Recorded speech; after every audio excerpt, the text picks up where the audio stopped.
എന്റെ ഭാര്യ വീണ്ടും വിവാഹിതയാകുന്നു, വരൻ ഞാൻ തന്നെ. നടൻ ധർമ്മജൻ ബോൾഗാട്ടി ഫേസ്ബുക്കിൽ പോസ്റ്റ് ചെയ്ത കുറിപ്പിലുള്ള വരികളാണ്.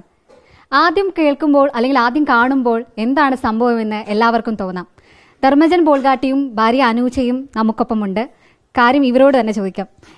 ആദ്യം ഒരു തവണ വിവാഹം കഴിച്ചതാണ് രണ്ടുപേരും. എന്താണ് സംഭവം? ഞങ്ങൾ 16 വർഷം മുമ്പ്, പണ്ടൊക്കെ ആൾക്കാർ പറഞ്ഞ ഒളിച്ചോടി കല്യാണം കഴിച്ച ആൾക്കാരാണ്. 16 വർഷത്തിന് ശേഷം പെട്ടെന്നൊരു തലക്കൊളിവുണ്ടായതല്ല.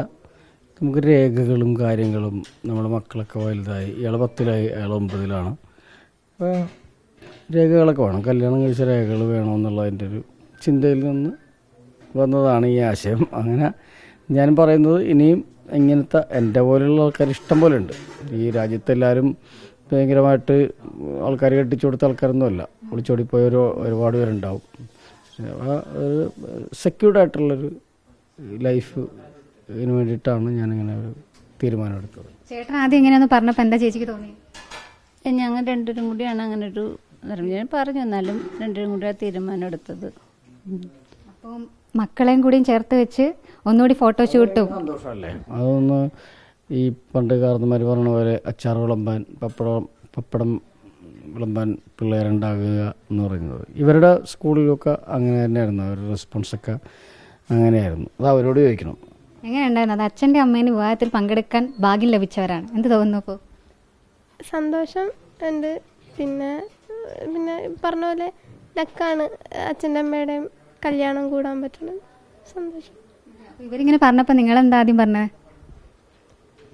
ഭയങ്കര ഹാപ്പിയാണ് എല്ലാ കാര്യത്തിലും. ഇങ്ങനത്തെ കാര്യത്തിലൊക്കെ അവർ ഭയങ്കര പോസിറ്റീവായിട്ട് ഇടപെടുന്ന ആൾക്കാർ രണ്ടുപേരും.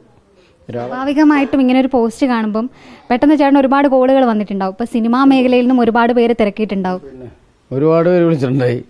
അപ്പോൾ പിഷാരുടെയൊക്കെ ഇപ്പോൾ എന്നെ വിളിച്ചു പറഞ്ഞു, നീ ഇതുവരെ രജിസ്റ്റർ ചെയ്തില്ലേ എന്നൊക്കെ ചോദിച്ചിട്ട് വിളിച്ചിട്ടുണ്ടായി. രജിസ്റ്റർ ചെയ്യണം, അല്ലെങ്കിൽ പ്രശ്നമാണ് അങ്ങനെയൊക്കെ പറഞ്ഞിട്ട് ഞാൻ വിളിച്ചിട്ടുണ്ടായിരുന്നു. നീ മര്യാദക്ക് ഒരു പോസ്റ്റ് ഇടും, നിൻ്റെ പോസ്റ്റ് കണ്ടിട്ട് കൺഫ്യൂഷനായിട്ട് കുറേ പേര് എന്നെ വിളിക്കുന്നുണ്ട് എന്നൊക്കെ പറഞ്ഞു. പക്ഷെ എൻ്റെ പോസ്റ്റ് കറക്റ്റായിരുന്നു.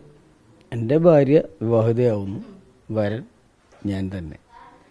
പിന്നൊരു ടൈം, എൻ്റെ ഒരു മുഹൂർത്തം ടൈം, എവിടെയാണ് സ്ഥലം അങ്ങനെയൊന്നും കൊടുത്തില്ല. നിങ്ങളെപ്പോലുള്ള ആൾക്കാർ ഇഷ്ടംപോലെ വരുമെന്ന് അറിയാവുന്നതുകൊണ്ട് സ്ഥലവും കാര്യങ്ങളൊന്നും കൊടുക്കാതെ നമ്മൾ വളരെ അടുത്ത സുഹൃത്തുക്കളെ വെച്ചിട്ട് 3 പേര് ഒപ്പിടാൻ വേണം, അത്രേ ഉള്ളൂ.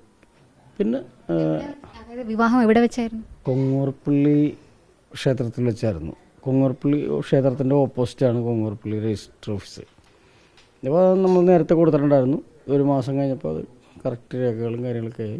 അവിടെ നോട്ടീസൊക്കെ തുക്കുമല്ലോ. അപ്പോൾ എന്തെങ്കിലും പ്രശ്നങ്ങളുണ്ടെങ്കിലാണല്ലോ ഇവളെ കെട്ടരുതെന്നൊക്കെ പറഞ്ഞ് ആരെങ്കിലും പിന്നെ അങ്ങനെ പറയാൻ ആരില്ലാത്തതുകൊണ്ട് കുഴപ്പമില്ലാതെ പരിപാടി നടന്നു.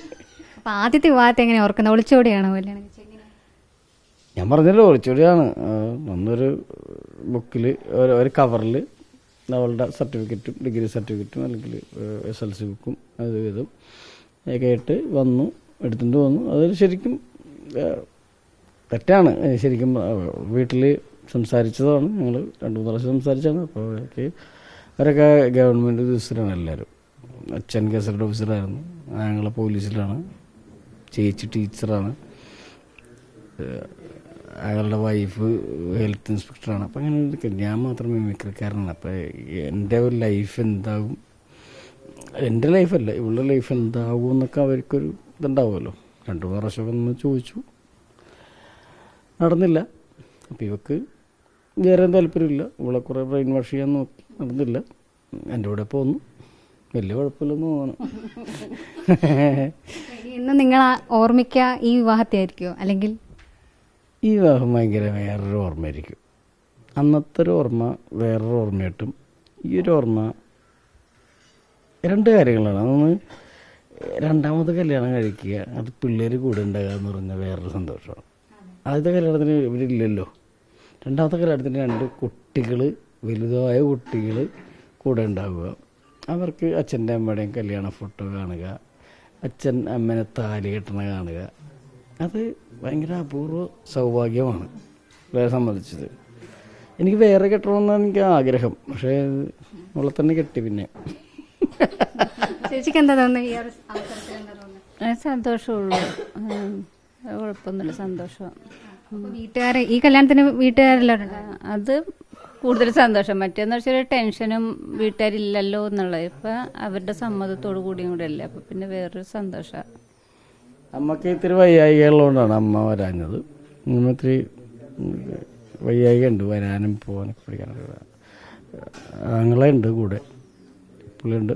പിന്നെ ഞങ്ങളോട് സഹകരിച്ച ഇത്ര ആൾക്കാർ, നിങ്ങളെപ്പോലുള്ള ആൾക്കാരെ പ്രതീക്ഷിക്കാതിരിക്കാൻ വേണ്ടിയിട്ടാണ് രാവിലെ എൻ്റെ ഒരു പോസ്റ്റങ്ങാട് ഇട്ടങ്ങാട് കളഞ്ഞത്. ഇനി പോസ്റ്റ് കണ്ടിട്ട് കുറേ പേര് വിളിക്കണ്ടല്ലോ എന്ന് വെച്ചിട്ടാണ് ഞാൻ ഇന്നലെ രാത്രി ആലോചിച്ച് ഇങ്ങനെ രസകരമായ ആളുകളെ പറ്റിക്കാന്നുള്ള ഉദ്ദേശം പറ്റിക്കലല്ലോ, കറക്റ്റാണല്ലോ. ഞാൻ പറഞ്ഞത് കറക്റ്റാണ്. എൻ്റെ ഭാര്യ വിവാഹിതയാവുന്നു, വരൻ ഞാൻ തന്നെ എന്നല്ലേ പറഞ്ഞത്. എല്ലാത്തിലൊരു ഫലിതം കൊണ്ടുവരുന്ന പോലെ ചേട്ടൻ അങ്ങനെ കൊണ്ടുവന്നേ ഉള്ളൂ. അതാണ് ഞാൻ പറഞ്ഞത്. എല്ലാത്തിലും ഒരു ഫലിതം കൊണ്ടുവന്നാലാണല്ലോ നമ്മൾ ഫലിതം പറയുന്ന ആൾക്കാരും ഫലിതം അവതരിപ്പിക്കുന്ന ആൾക്കാരായതുകൊണ്ട് അങ്ങനെ ചെയ്തതേ ഉള്ളൂ. അല്ലാണ്ട് അതിൽ വലിയ സംഭവം. ഞാൻ വിവാഹിതനാവുന്നു, എൻ്റെ ഭാര്യയെ തന്നെ, എന്നെക്കാട്ടി നല്ലത് എൻ്റെ ഭാര്യ വിവാഹിതയാവുന്നു എന്ന് പറയുന്നതിലാണ് എൻ്റെ ഒരു കോമഡി കിടക്കുന്നത്. അത് വരൻ ഞാൻ തന്നെ എന്ന് പറയുമ്പോൾ അത് കഴിഞ്ഞു. പിന്നെ സ്ഥലവും കാര്യങ്ങളൊന്നും പറഞ്ഞില്ല. കാരണം ഇഷ്ടംപോലെ ആൾക്കാർ വരും, അതൊക്കെ ഉണ്ടാവുമായിരിക്കും. ചിലപ്പോൾ വരാം, ചിലപ്പോൾ വരാതിരിക്കാം. ഞാൻ പക്ഷേ എന്നെ സംബന്ധിച്ചിടത്തോളം എൻ്റെ ഇങ്ങനത്തെ പോസ്റ്റിൽ ഒരുപാട് ചീത്തയാണ് വരാറ് പോസ്റ്റിനടിയിൽ. പക്ഷേ ഇതൊക്കെ ഭയങ്കര പോസിറ്റീവായിട്ടുള്ള, അപ്പോൾ ആ പോസ്റ്റിട്ട നല്ല ആൾക്കാരോടും എല്ലാവരോടും വളരെ വളരെ സ്നേഹമുണ്ട്.